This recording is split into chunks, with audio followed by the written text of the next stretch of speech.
Faz um teste rapidinho comigo. Tenta lembrar do seu primeiro Natal. Agora tenta lembrar da sua primeira papinha de banana, aquela amassadinha.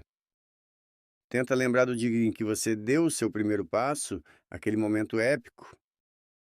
Tenta lembrar do som da voz da sua mãe quando você ainda era bebê. Provavelmente você não conseguiu lembrar de dica de nada, né? Eu já sabia. Mas calma, é que isso aí é o mais normal do mundo. Você não tem demência precoce, não. Quase ninguém tem memória clara antes dos 3 ou 4 aninhos de idade. Esse fenômeno tem nome, viu? Não é coisa que o cientista inventou para parecer chique. Ele se chama amnésia infantil. O primeiro a estudar isso foi o famoso Sigmund Freud, lá em 1899. Para ele, a gente esquecia porque a infância era cheia de trauma reprimido. Drama esse Freud. Mas com o passar do tempo, a ciência mostrou que ele estava redondamente enganado. A verdade é bem mais interessante do que isso. E muito menos deprimente, ainda bem. Spoiler! Você de fato teve essas memórias quando era bebê. Você só não consegue mais acessar elas hoje. É tipo o arquivo no HD que ninguém acha mais. E para entender o porquê, a gente precisa dar uma espiada dentro do cérebro de um bebê. Olha, o cérebro de um bebê é uma coisa absurda, viu? Sério. Ele não para de crescer e mudar o tempo inteiro. Trabalha mais do que estagiário em fim de mês. Mais de 1 milhão de novas conexões nascem lá dentro a cada segundo. Imagina, mais de 1 milhão a cada um segundinho. Isso parece propaganda de internet, viu? E essa é de longe a fase de maior aprendizado da vida inteira. Mas tem uma região em especial dentro desse cérebro que nos interessa aqui. Essa região se chama hipocampo. Que nome chique, né? O hipocampo é tipo a sala de arquivos da sua memória. O Google Drive da cabeça. É ali que a gente guarda tudo que aconteceu, bem organizadinho, em ordem. Só que nos bebês esse arquivo ainda está em construção, tipo obra de prédio em São Paulo. As células lá dentro estão nascendo o tempo todo, sem parar, sem dar folga. E é exatamente esse detalhezinho que muda tudo. Em 2014, um grupo de cientistas canadenses descobriu uma coisa muito curiosa. Eles estavam estudando o cérebro de uns ratinhos bebês e viram que novas células do hipocampo apareciam sem parar, sem nem pedir licença. Só que cada célula nova chegava bagunçando os circuitos antigos, aquela zona. É tipo escrever uma palavra nova em cima de um caderno já todo escrito. Vira poesia de doido. Aos poucos as memórias velhas vão sendo apagadinhas. Tchau, primeiro Natal. Para dar lugar para as memórias novas que estão chegando o tempo todo. Esse processo todo se chama neurogênese. Anota aí, vai cair na prova. E nos primeiros anos de vida, esse trem aí é absurdamente intenso. E aí está, basicamente, uma das principais razões do esquecimento. Não é frescura sua, viu? Mas tem outro ponto importante nessa história toda. O bebê não fala, né? Pelo menos não com palavra de verdade. Só um zá bem fofinho. E acontece que a gente lembra muito mais daquilo que consegue contar em palavras. Pensa rapidinho no que você comeu no almoço de ontem. Pensa direito. Sua memória já vem com palavras formando uma historinha, tipo legenda de Instagram. Mas o bebê não tem essas palavras para montar a história dele.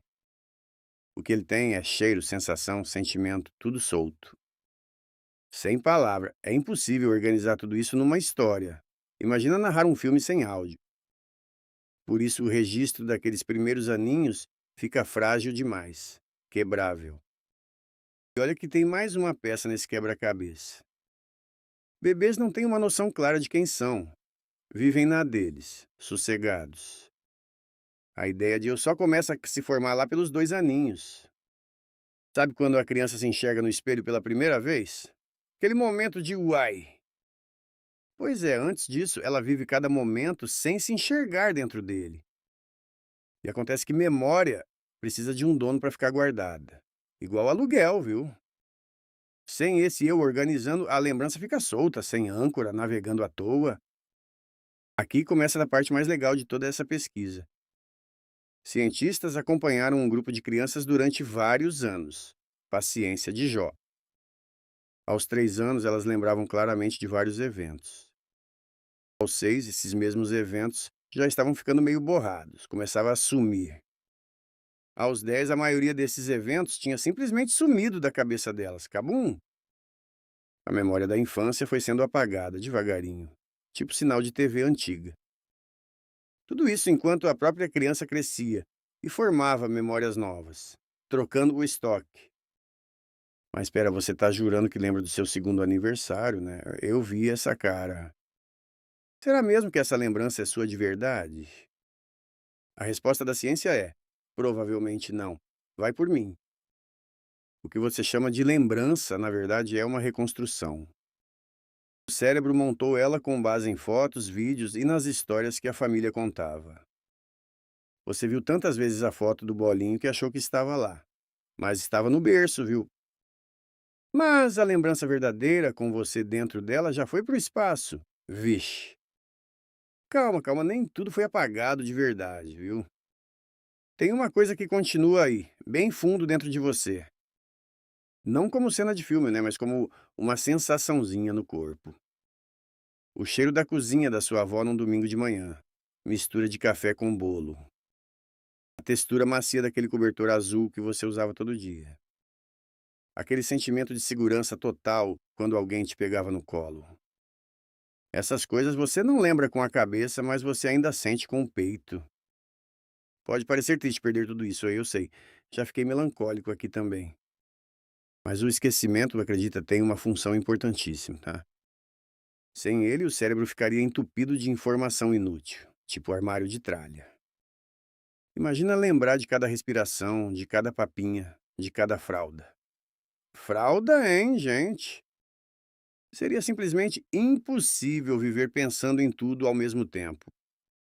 Esquecer é justamente o que faz o lembrar ser possível. Bonito, né? Hoje em dia, cientistas se perguntam se essas memórias podem voltar. Em alguns experimentos com ratos, eles já conseguiram trazer lembranças de volta. Pobres ratos. Eles usaram uns estímulos elétricos pequenos para reativar essas memórias adormecidas. E quem sabe lá no futuro a gente consiga fazer isso com humanos também. Já estou na fila. Mas aí vem a grande pergunta filosófica: será que vale a pena mesmo? Será que você ia querer lembrar de cada momentinho dos seus primeiros anos? Pensa bem. Mas espera aí, antes da gente fechar essa história, tem uma coisinha importante para te contar. Aquelas memórias que você não consegue mais acessar conscientemente, elas continuam aí, escondidinhas no fundo do seu cérebro, tipo arquivo perdido na lixeira. Isso é o que os cientistas chamam de memória implícita, mais um nome chique. Ela age na sua vida o tempo todo, mesmo você não fazendo a menor ideia, sorrateira. Pensa naquela música, na que te acalma desde sempre, sem você saber por quê.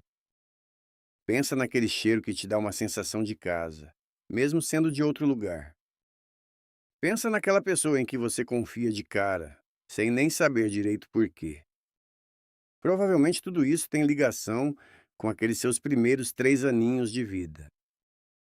Os cuidados que você recebeu, os abraços, as palavras, tudo virou base, tipo fundação de prédio.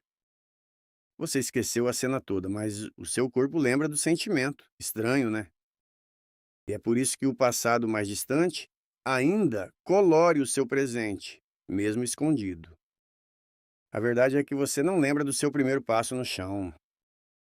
Não lembra da primeira vez que viu o mar. Não lembra do gosto da primeira frutinha que você colocou na boca. Não lembra de quem te embalou no colo para você dormir. Mas todas essas coisas, mesmo escondidas, formaram quem você é hoje. Cada cheiro, cada toque, cada sorriso que te deram ainda mora aí dentro de você. Você esqueceu de tudo isso, mas de algum jeito agora você ainda lembra? Que loucura, né?